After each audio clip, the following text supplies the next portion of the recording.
but I want to hold to an hour. So we're going to go ahead and get started, and I'll fill others in as they join. But what this is, guys, a number of years ago, we did a reception at Dookie Chase, honoring men in the community who were doing great work and have done great work to help shape where we are today. And that was the Made Man. It was a part of a national effort to honor men in communities doing great work.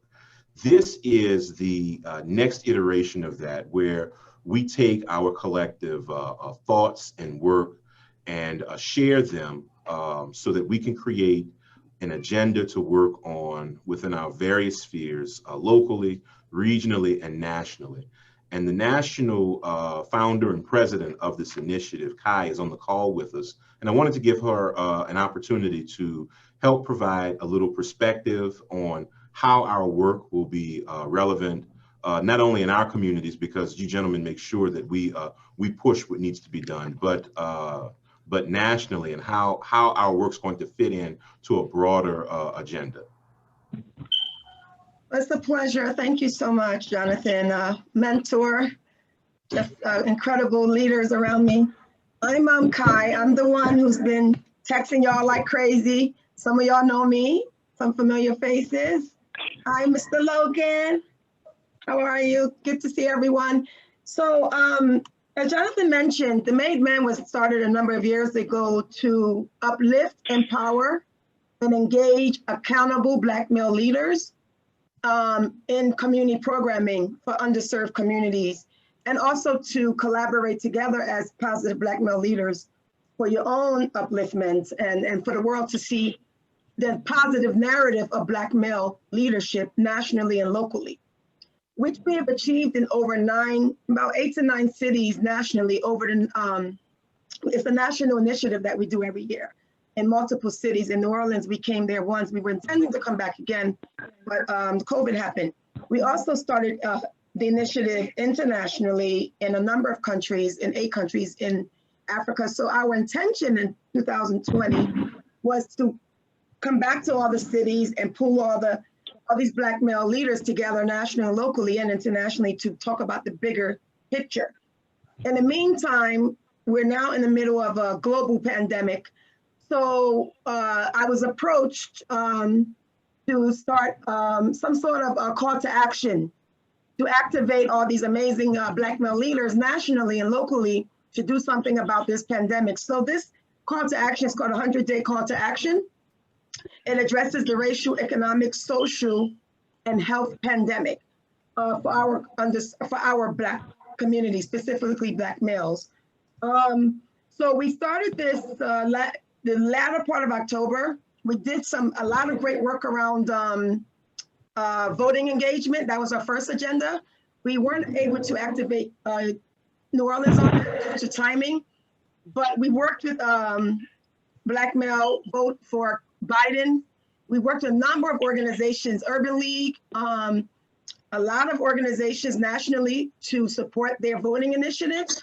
And now the second agenda, which you guys are on board for, is equality and equity, talk about racial justice. And then you guys will have another meeting regarding health, masks, mental wellness, and a final meeting regarding economic empowerment. So we are going to be taking this content from all the local, we have 8 cities activated locally for this 100-day call to action.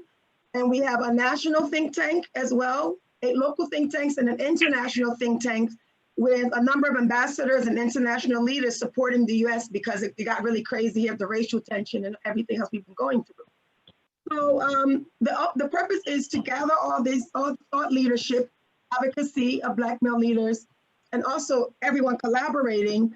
And these Zoom meetings are recorded, but we put them all over social media for all the cities. So overall, nationally, we're trying to develop a white paper to present to the administration in reference to Black male engagement, let them understand we have local think tanks, we have national think tanks. As the Made Man, we have about 350 organizations that we collaborate with, and 100 Black men included. And we have over 3,000 leaders in the US So we feel that we're a good hub, a collaborative hub to represent, to be able to activate our Black men, for them to see us an advocacy group to come to us for policy. As for, if you want to talk about Black men, you should be talking to Black men. So that's the purpose of the 100-day. I will introduce a colleague of mine, William Cobb, a little later on, who will be speaking specifically about the white paper. And he's also an expert on reform, which is the discussion today. So if you have any further questions, please text me. And also, before you all get off, please text me your formal business title, because we're doing a press release, and send me a photo and your social media handles. It's very important. You can text it to me. It doesn't have to be formal. You can email it. But we really, really need that stuff today. So that's it for me. Sir Jonathan, I'm out. Guys, do you have any questions before we just do a bit of housekeeping and then get into criminal justice?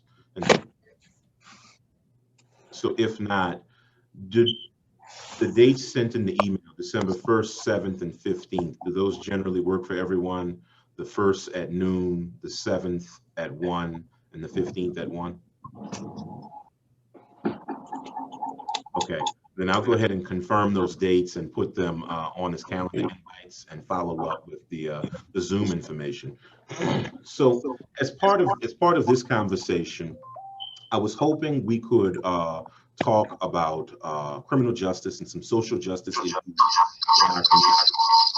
As I was sharing with Kai, there's been a lot of work done locally by all of us individually and collectively around this. And there's been some victories, but we're also in the midst of a DA race that could shape what this looks like for us for at least the next 6 years or longer, and what kind of partner we may have in criminal justice.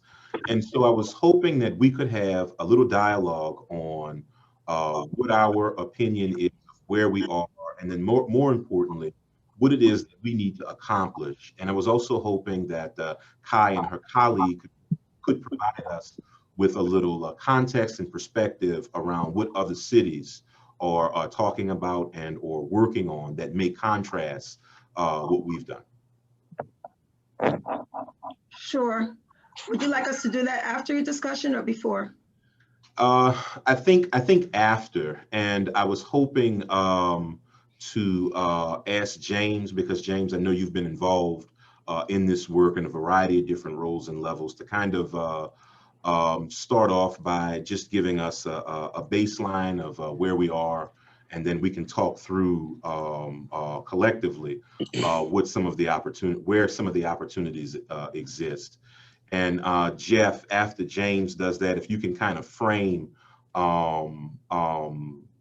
what James shares with us in conjunction with your expertise with some of the impacts some of these proposed opportunities could have on some of the shortcomings we have in the community. All right, thanks, Jonathan. So there's a lot of stuff moving and going on all at the same time. So I'm going to take it from the perspective of some of the advocacy work I've been working on. So one of the things the 100 did is we became a signatory on a platform for youth justice. And that's basically a platform to really focus on alternatives to incarceration for young people, really around improving the current juvenile justice system to fit young people and their developmental needs. So we focused on the DA's race and on the judge races. So one of the things we were hoping, and the DA's coalition and other folks were involved in this work as well, was really to try to push as many progressive judges as possible on the original election day slate. There was some success there. There was also some kind of pushback on some of the progressive judges, but I think we did a pretty good job in at least changing the frame of how the conversations are had, and then two, who ultimately won in some of those races. So right now with the runoff, the major piece is the DA's race, obviously, and then the two juvenile judge runoffs. which are rapidly approaching. There are also some ballot initiatives that are important, that play a role in this work as well, related to the early childhood piece, the economic development piece, and kind of how people see them, and whether we can get the turnout for people to come out and vote for them, with the education of what those really mean. So on the criminal justice side, I think there's an opportunity specifically around the DA's race, because the DA has traditionally been a very punitive position for the Black community especially, and has done immense harm for us for years and years and years. And there's an opportunity to potentially have someone who's progressive and who at least is open to progressive ideas filling that role. And so the big push is, one, to make sure that the public is educated on the differences between the candidates. I think that's the major piece. And so a lot of the work that I've done in the beginning was really around just educating what the DA does, how the court system works, the real basics, not even about the candidates themselves, just informing people of what those positions do and what they're in charge of. And then from there, really moving towards being able to have an informed populace to be able to make decisions on their own, and just providing the issues to them. I think where the biggest issue is going to be around turnout for the runoffs, because runoffs population, it dips dramatically. So there's going to need to be a significant get out the vote effort, and really tying that to the issues that we care about and why individuals should care about them as well. It's one thing to say vote for this position. It's another thing to say vote for these issues. And this is what these people are in charge of, and this is how it affects your day-to-day life. So I hope that's what you were looking for, Jonathan. If there's anything else you want me filling, let me know. No, great. And I think that was a good overview just in terms of where we are. I would like to get your perspective and then bleed over into Jeff, just in terms of the changes that came, I think, the last legislative session with the governor's reform package, and the impact that we've seen on that locally, and then the opportunities from a policy standpoint that may be available. So justice reinvestment and, changing of non-unanimous juries, all of those pieces kind of tied together. And the hope was that this would equal into a perfect storm to be able to kind of move some additional progressive policy as time went on. I'm unsure about how much traction there's going to be on that. One, because the governor's not running for election anymore. And two, we've got the issues that COVID presents, where people's priorities are going to be a little different. But what justice reinvestment has done is put additional funds into community that generally hasn't been there, and has also improved the policy in some respects. So now you have people that are getting out. Juvenile life without parole is over. There's lots of opportunities to really push people to understand that, one, folks need second chances, and how you provide those and the services that go with that are important. But then also really looking at the data and showing the impact of incarceration on our communities. So one, the piece around bail reform that was being pushed with some of the progressive judicial candidates, and the idea that money bail takes so much money out of Black communities. Also the idea of how we are sentenced and what that sentence means, and how that affects community and families, and the impact on everyone involved with that person who is incarcerated. Like I said, I think there's a lot of traction, and there's a lot of opportunity, and there's a lot of, I think there's two major issues. I think one is COVID. Two, the legislature is not the same as it was. So we don't have as many champions in the legislature as we had previously. So it's going to be, I think it's going to be a heavy lift, but it's a doable lift. But it's really about framing and educating people on what the opportunities are.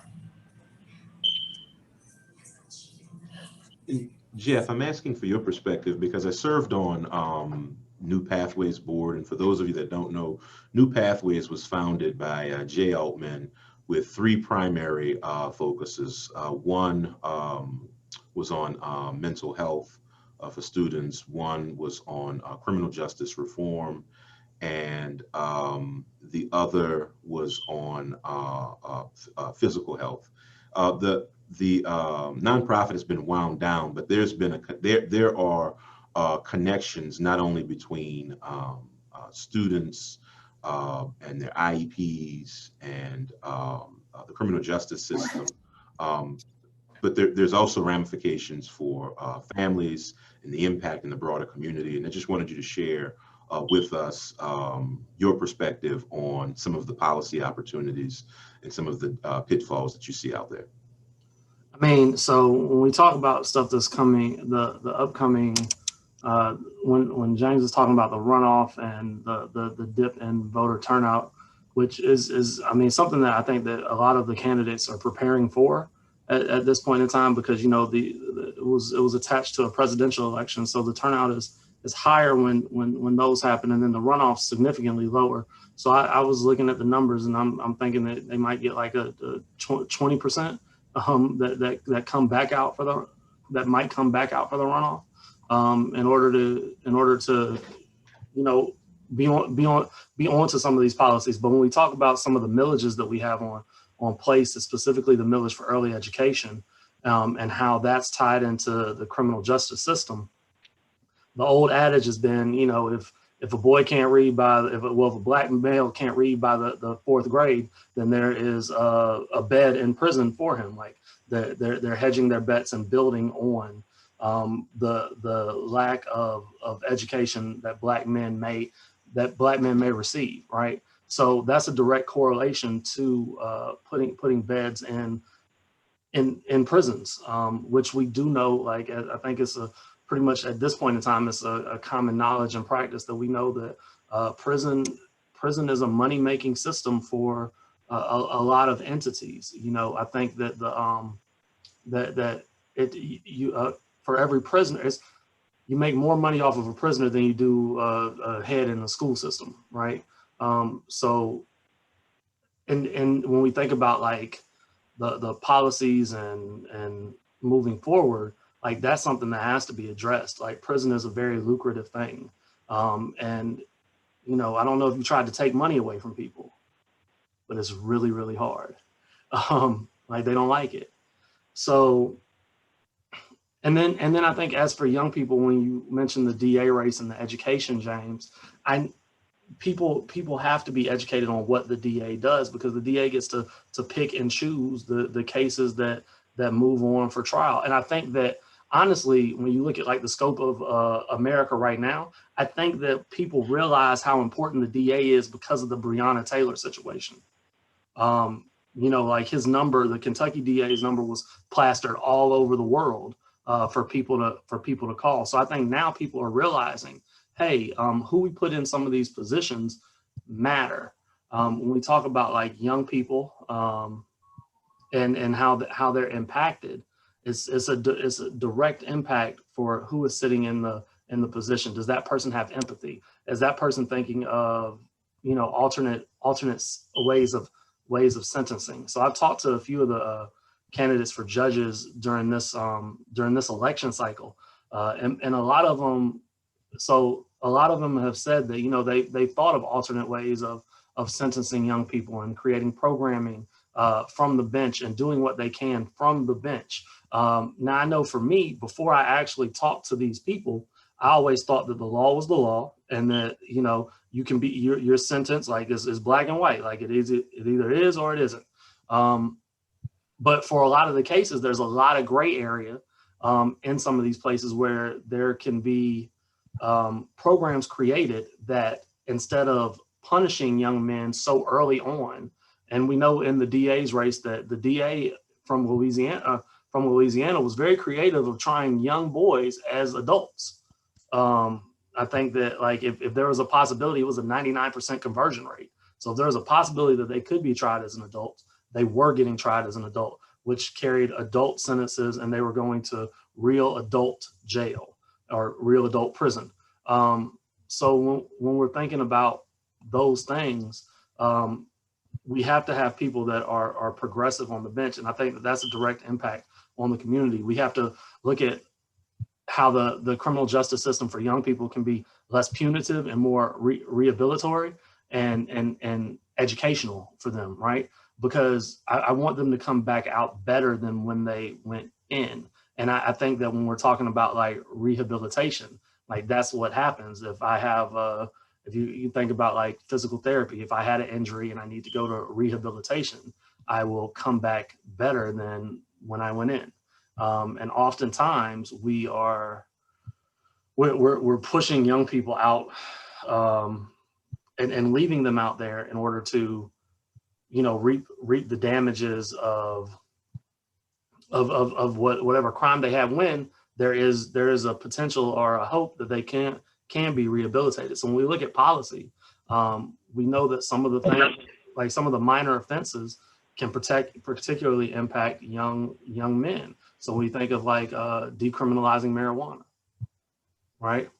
And I think New Orleans has specifically made some steps in doing that. So like now, like if you're caught, you might get like a ticket or something like that. You won't go to jail, but that, you know, that's just as of recent, right? So so places like Colorado have, and Los Angeles, you know, they're taxing people. Like weed is an essential business out there right now.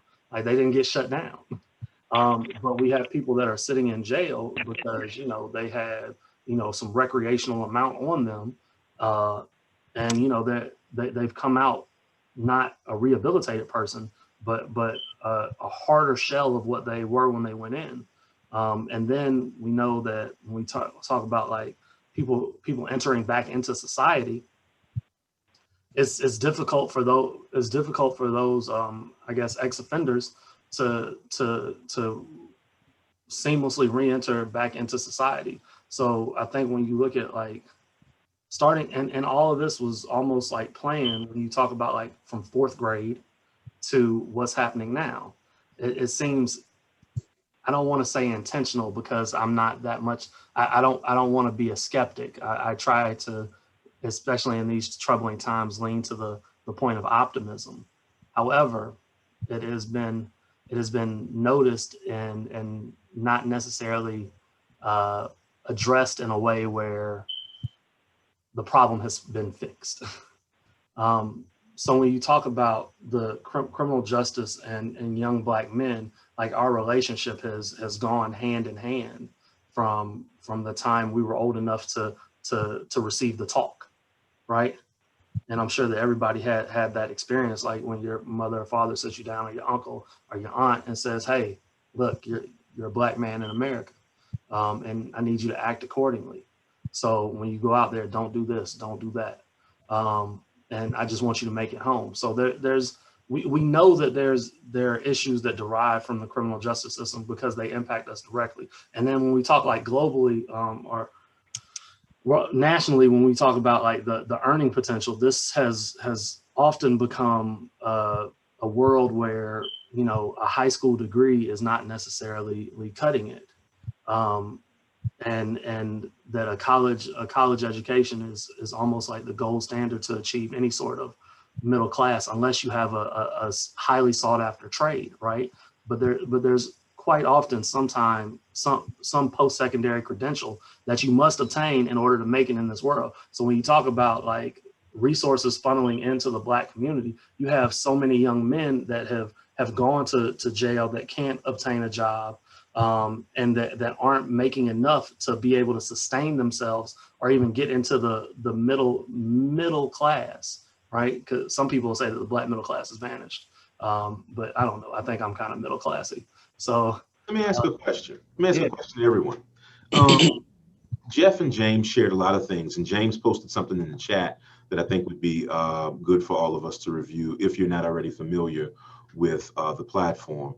But to everyone, one of the things Jeff shared was about the DA having the ability to cherry pick charges. And he also focused on the conversion rate, particularly the conversion rate around children being tried as adults. Is it worth considering, and this is for all of us to kind of start talking about some action items for us to put on paper, but is it worth considering maybe a policy change that provides more structure and limits limits the what's the word I'm looking for? The flexibility of the DA to be able to make that call. And I know it's not possible to legislate out cultural bias or racial bias, but maybe it is a possibility for us to create a policy that will limit its impact or at least lessen its impact. Wilson, can I ask a question? Yeah. Okay. In listening to that, and again, and I apologize, I got on a few minutes late, and I appreciate being included with the group. I had a question. So, like, when we talk about these various policies that could or should be implemented, I guess when I look historically at that office, and one of the biggest challenges, regardless of who serves as the DA, is really about the immunity provided to the DA's office and the prosecutors. Because even as we put these new policies in place, which would kind of achieve justice and at least more fairness, as we'd hope, if they have these protections that allow them to circumvent the laws or the policies in place, I guess that's where my mind always goes back to. And I don't know, I haven't been following the race close enough to know if either of the candidates have brought that up in discussion. Would they scale back some of that immunity provided to their office for the sake of justice and it not being abused regardless of who's serving in that capacity? I guess that's one of the things at the forefront of my mind always before we get into these specifics about what it is we want. And I didn't know if this group or yourself had a position on that in particular, sir. Anyone else want to weigh in? I hadn't heard of them scaling back immunity for the office in the talks that I've witnessed. I just want to add, I don't know any elected official that gives up power.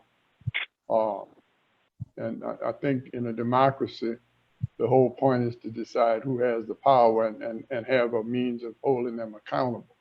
One of the means of holding people accountable is that you hold their vote. I think in the current DA's race, I don't have a horse in the race. I think what's important is that we get turnout up probably as high as we can, that we raise issues, but the process is going to be the process. And if we get 25% voter turnout, that'll be extremely high. The only reason Canizero dropped out the race is because he knew the race was going to be on the presidential election. He knew the race was going to be extremely high. And so he really had no way to win that election on the first time around. He didn't even know if he could make a runoff the first time. So he's out the race. And so I think it's just important that the community begin to make whoever gets elected aware of its concerns. I don't know any way to replace democracy. I wish I could decide who did everything, but I just don't know a way around it. And so the engagement of voters for me is really important. But more importantly, as we talk about criminal justice, if a boy gets to be 25 years old and can't make money, he's going to do something to go to jail. I think the early childhood piece, we started talking about that. I think that's key. I think all of the things that we can do on the front end to keep little boys from reaching a point in life where they have responsibilities and don't have the wherewithal to make money, because that's what gets them in jail. Reaching a point in life where they can't make a living because they don't know how to do anything. So criminal justice is important. I think we're benefiting from the opioid. What do they call it now? They call it they don't call it the opioid. What do they call it? The opioid crisis. The opioid crisis or the opioid pandemic. Right.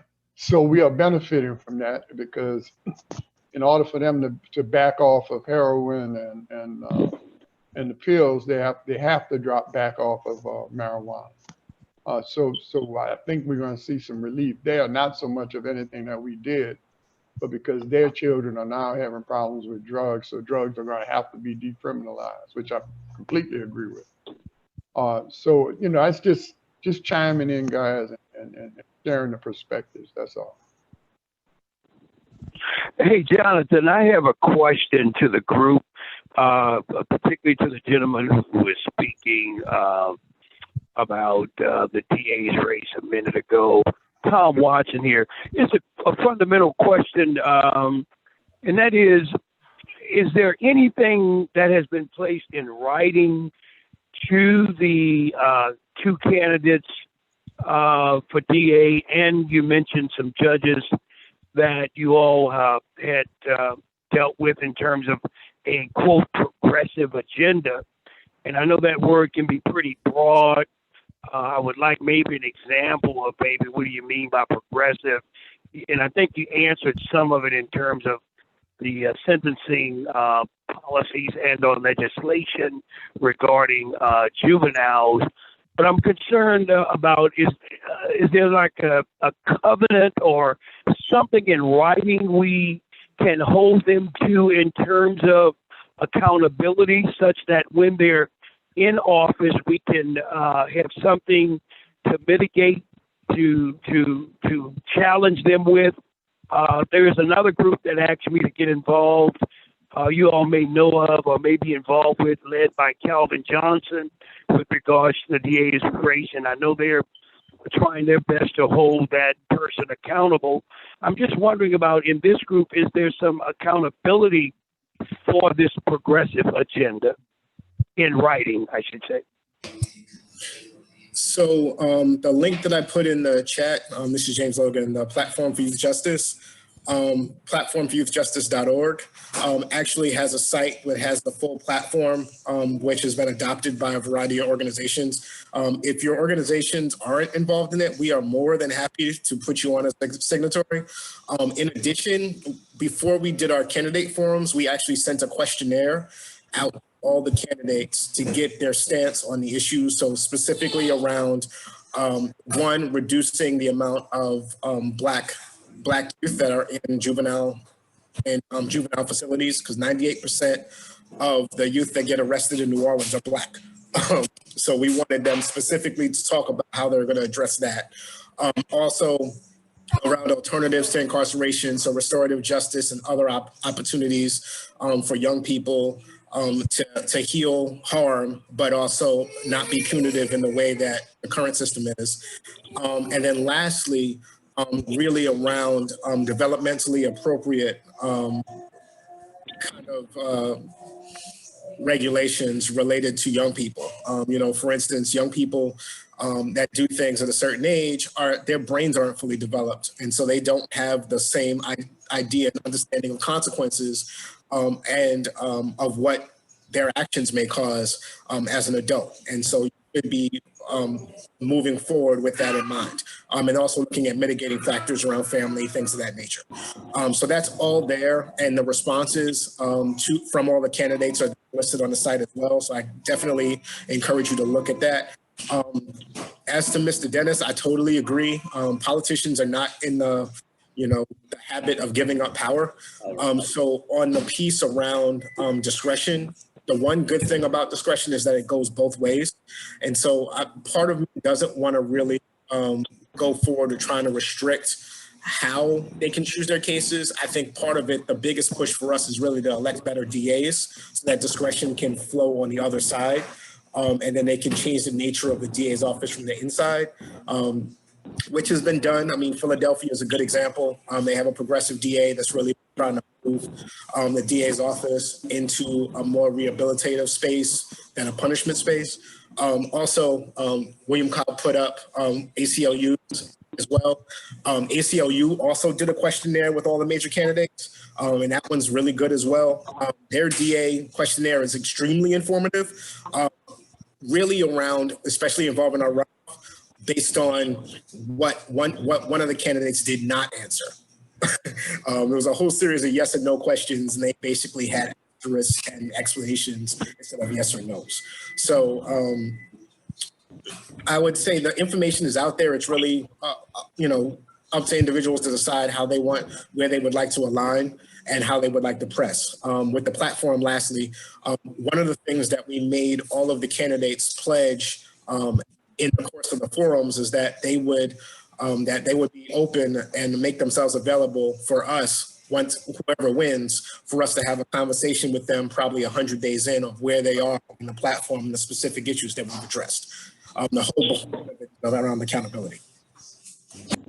I mean, but Yeah, while I understand, you know, the work that's been done already, and I don't know if this group is the group to make this happen, but you used the word pledge, and that's probably kind of where I'm going with this. I call it a covenant or something.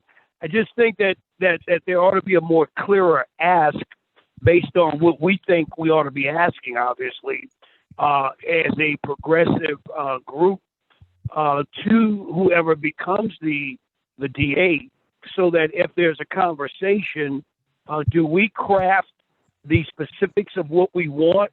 It's good they answered questions from ACLU and other groups that you mentioned. I guess I'm just concerned about getting a little bit more specific as to what we really think they ought to be adhering to, be it policy-wise and the like, to really be the kind of DA we want them to be shaped into being. And if I'm missing something, let me know. But I just think that there ought to be something that they even potentially sign off on. And even once they're in office, we can still push with that if we can't get it done by the runoff. So that's where I am with it, and I'll leave it alone after you respond. And Bishop, I just wanted to mention that's exactly the purpose of these meetings, for us to get to some meat and potatoes on specific asks and specific deliverables that can happen to improve the lives of all of us in our communities. So I just wanted to thank you for zeroing in on that, because that is what the purpose of these conversations are, so that we can get to specific tasks that we can execute on. I also wanted to mention that in our conversation, there's been a lot of things that have come up that I think are specific. If we so chose to say that these are things that we want to see happen. Ronald, for one, brought up DA immunity, which I can see going in a variety of different directions. James, looking at the platform, even in terms of incarcerating children in adult jails. There are a number of things that we can drill down on and get very, very specific, and then evaluate whether or not these are things that we can win on, or that we can start with, so that we can create some change. But this is exactly the point of these conversations.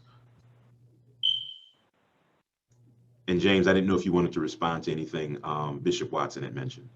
Oh, no, I think if this group decides they want to really adopt some of the work that's already been done, or add some things in addition, I don't see that as a problem. I think the more pressure from the more people that we can, the better.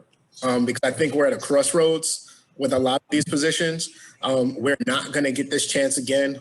This is probably one of the best chances we have to get some progressive, or at least progressive thought in criminal justice. And I think if we squander this opportunity now, it'll go back to what it used to be. Now, can I ask just one question for my edification? How much of this is influenced by the AG? I'm sorry, I missed that last part.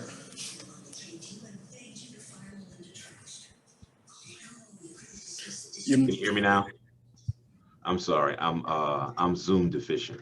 How much of this is controlled by the AG? By the attorney, you talking about Landry? Yeah. For what we're talking about, not much.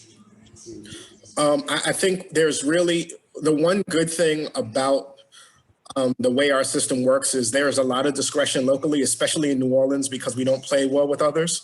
So if we decided that we wanted to really be progressive, we probably have a better chance of running with that than other places in the state. I mean, we're going to get pushback from the AG, but it's not going to be, it's not as clear cut as if we were in a different parish where he could just stomp it down before it even starts. And that's because of the home rule charter? Yes. So what are you guys thinking?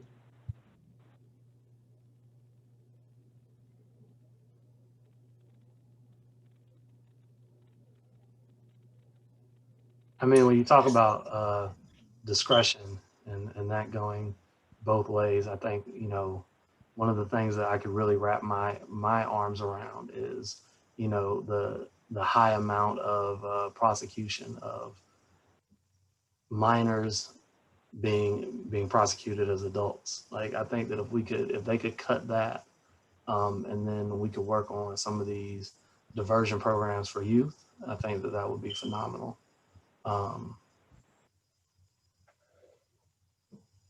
That's just my opinion.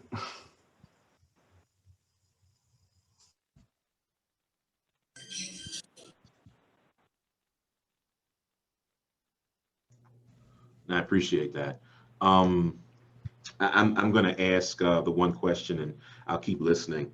Part of what I was thinking about in the rest of our conversation, as Ronald mentioned immunity, is I thought about how we've had a lot of work over the last few months about police and police discretion and police immunity, and there's a lot of work trying to hold police officers accountable for the discretion and the power that they've been given by the community. And I'm wondering, should that same conversation be had around prosecutors, to Ronald's point? I found that to be a very interesting point.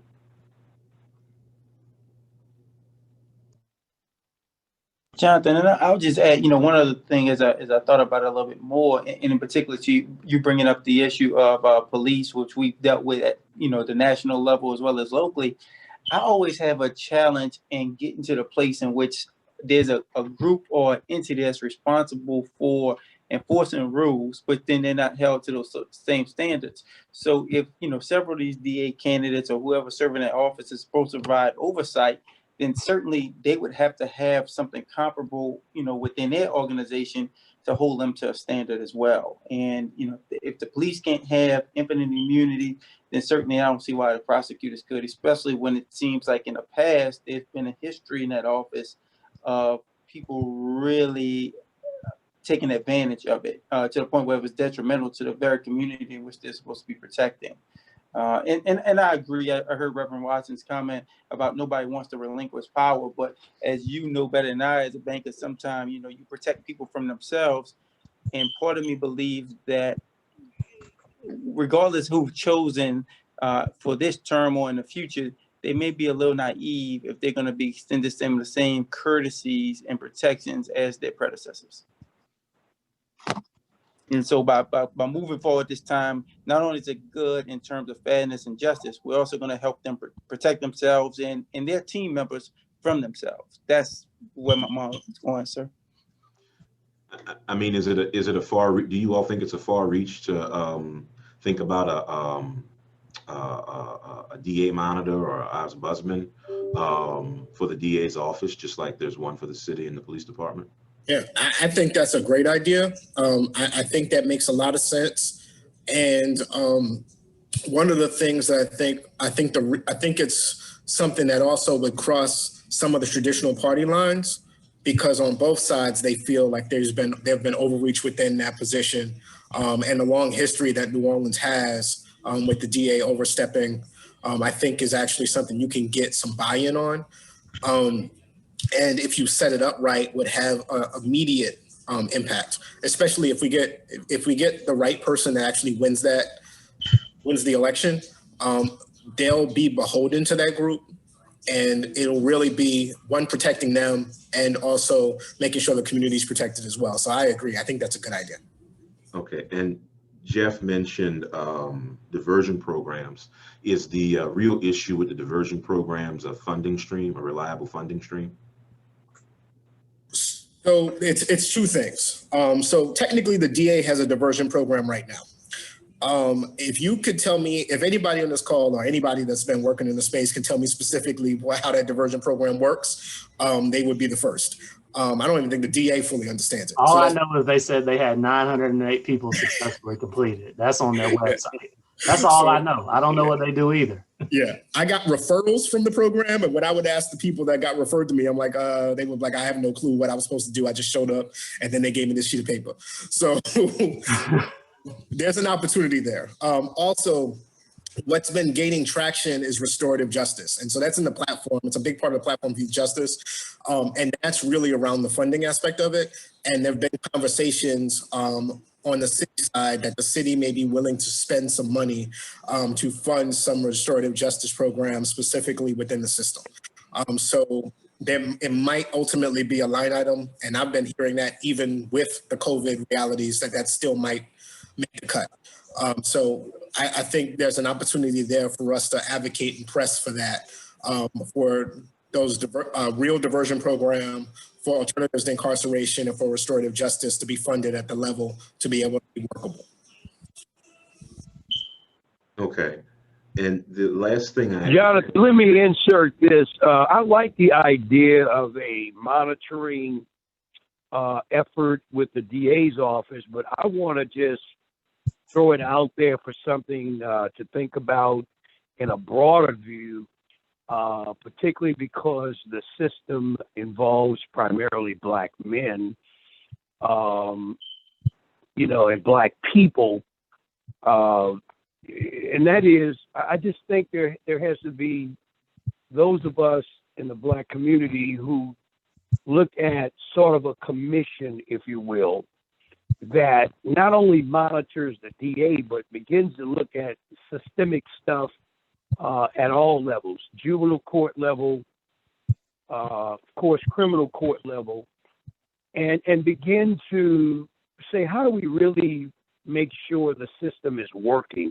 Because the DA is obviously one of the most critical components, but then, you know, there are all these other components. And I'm thinking many of my years have been spent, or had been spent before I became a pastor, on the prevention and intervention side of this. And somebody mentioned early childhood education and the like. And so the point I'm making is, I just think we're going to have to, if you don't mind thinking this way, think a little bit broader than the DA's office and look at systemically how all of these parts play a part, even the local prison, how it just got out of a consent decree, the police department still in a consent decree.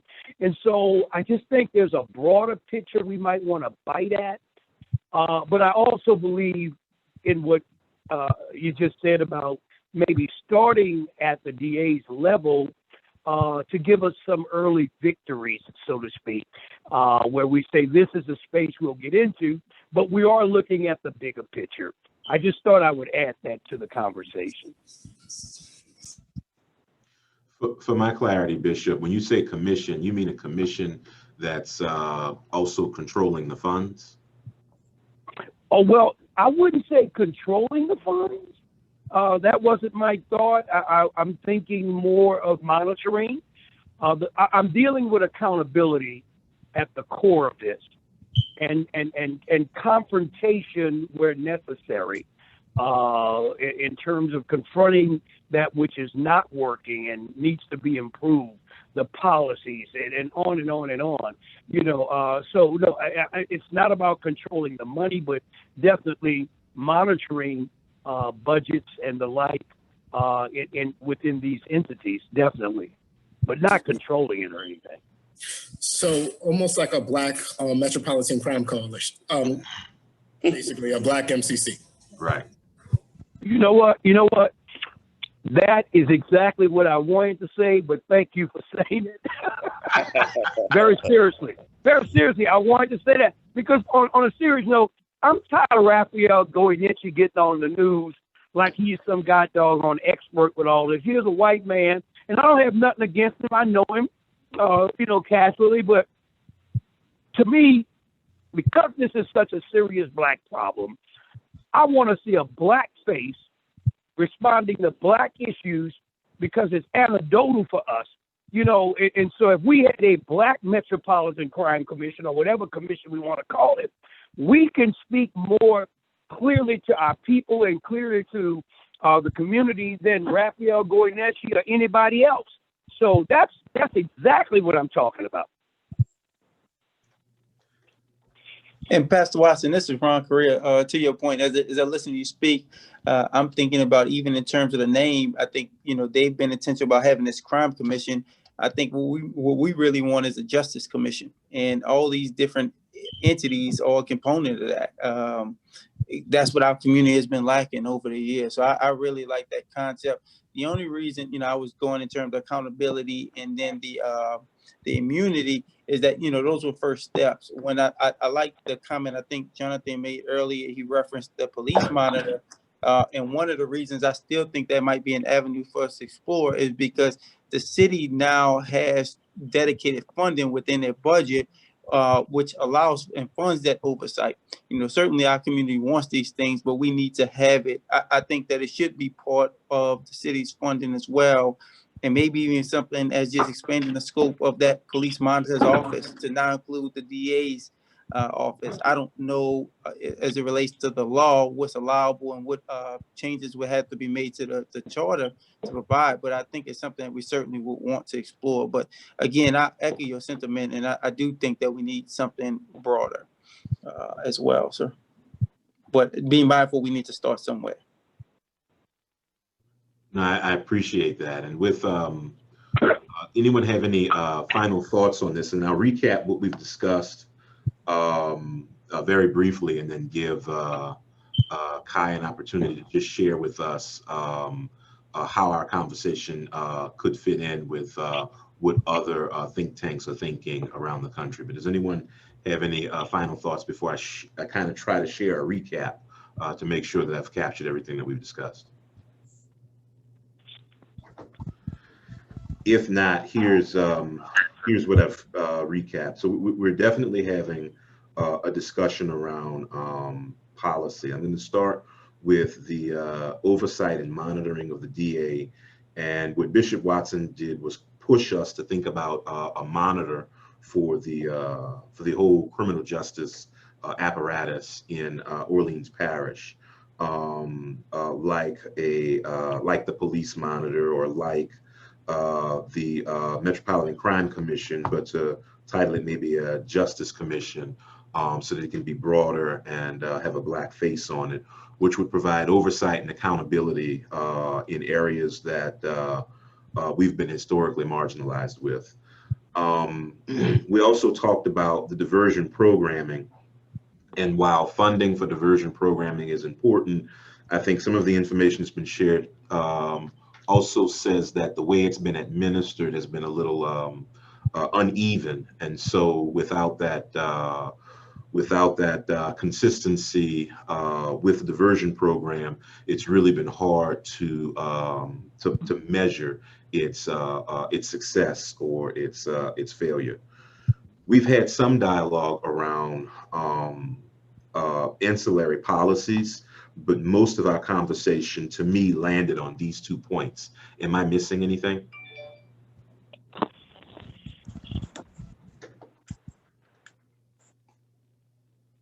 Okay. So with that, Ms. Kai, do you want to take a couple of minutes just to frame how our conversation may be similar or innovative compared to the other think tanks on this topic? I would like to definitely take the opportunity to have William Cobb, who's working on this, to speak more in relative to your question. Bill Cobb? Peace, brothers. Hi, Kai. Hi, and please introduce yourself and your background. Thank you so much, Mr. Yeah. First of all, gentlemen, thank you so much for your love and your time and consideration of the uplifting and elevation of Black people in Black spaces. My last position, I was the National Deputy Director at the American Civil Liberties Union, where I created and co-led the largest campaign in their 100-year history to reduce the nation's jails and prison populations in half while combating racial disparities in the criminal justice system. I reside in the city of Philadelphia, where I'm on the board of Community Legal Services, Philadelphia Legal Assistance, and I just stepped down off the board of the Defenders Association.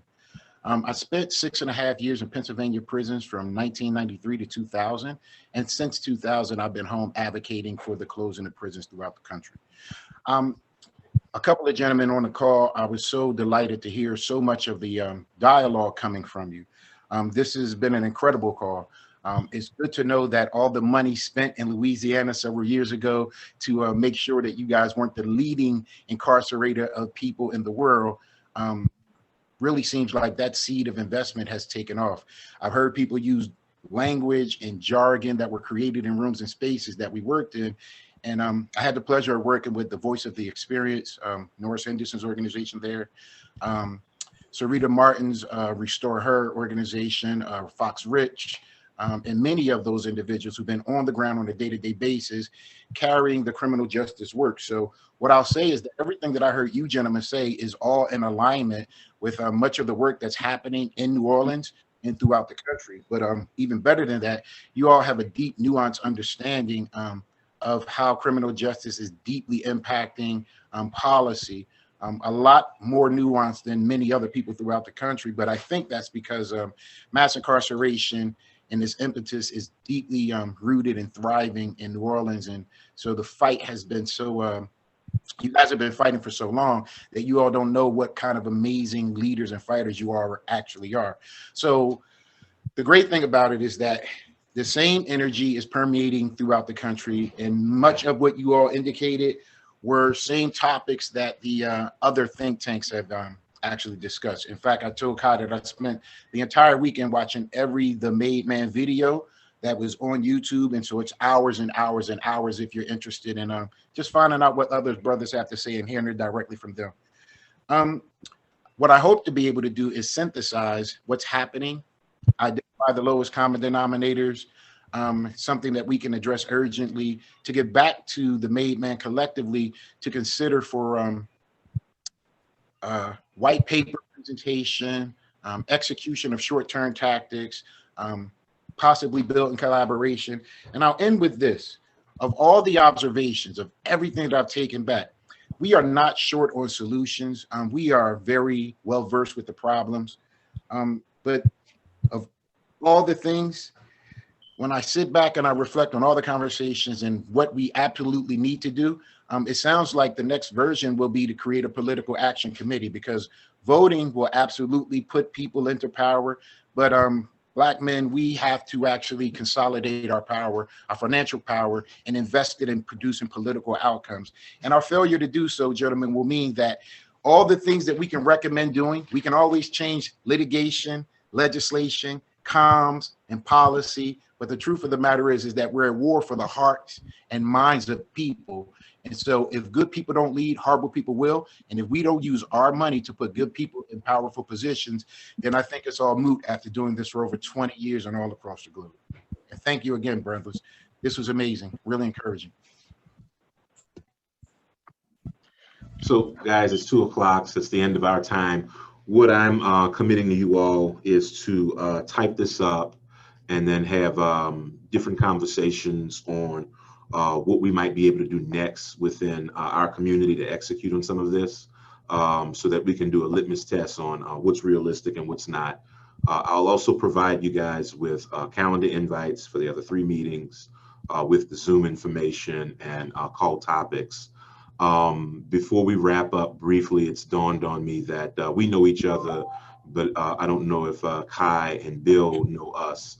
So we can go around very quickly, just introducing ourselves. I'm Jonathan. I'm a concerned citizen.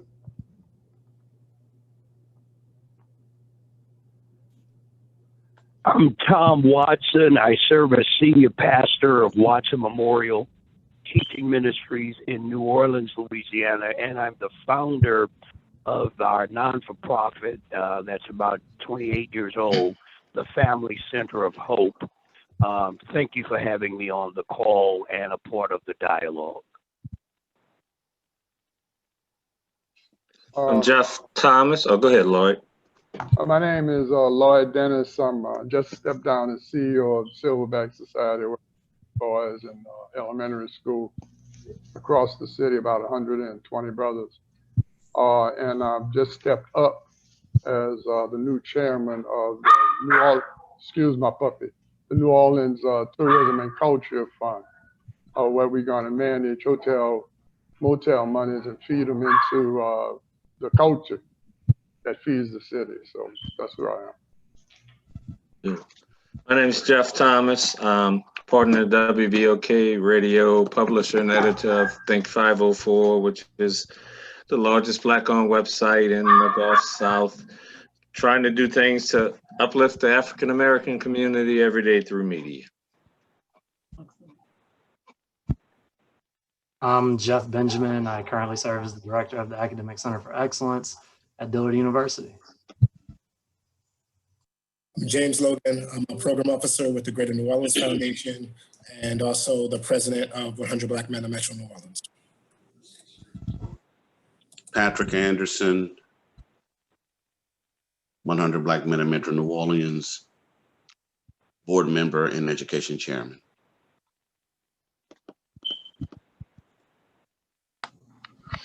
Ronald Carrere. I work at Liberty Bank and Trust.